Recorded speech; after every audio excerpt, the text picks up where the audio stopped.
Now the train happens to be parked on the my 10-foot diameter, mostly 10-foot diameter loop back. It has some relaxation in the curve, including a straight re-railer track here, and with a rail bender I kind of relaxed the curve a little bit into the 10-foot diameters. And over here there's a 2-foot track section that will accommodate S-bends, because there's an S-bend on this side and this side. And so this train happens to go through that pretty well.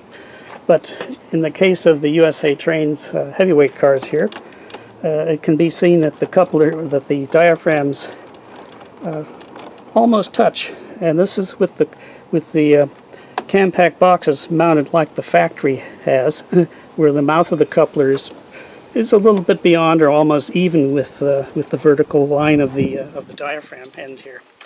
And so you can see that if it were tighter, then the diaphragms would buckle, and probably when it comes out of a curve it could cause a derailment, because these are very stiff rubber diaphragms compared to some of the other products.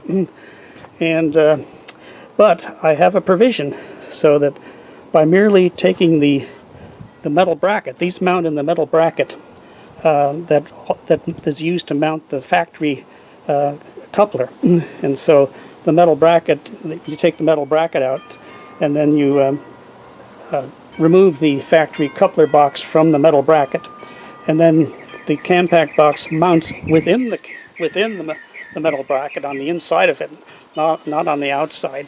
And that brings the coupler height up to the Kadee gauge, which is prototypical as far as height from the railhead as well. And you can mount it in two positions, one in this position, which is like the factory coupler, but because the factory coupler extends out, it's spring-loaded, although the spring is stiff, it'll tend to separate the cars more when you're pulling the train. Or if you're on tight curves, it would tend to separate too, because of the cam action they have designed into their box.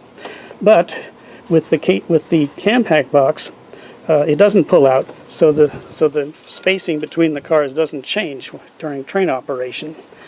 And it can be put in such that if you reverse the metal box the way it's mounted, front to rear, on the pad underneath here in the car, then the coupler can be pulled in to be even with the middle flute on the diaphragm here, and you could cut off a section of the diaphragm, and then both cars would be coupled that much closer together. It'd be about twice the width of these here.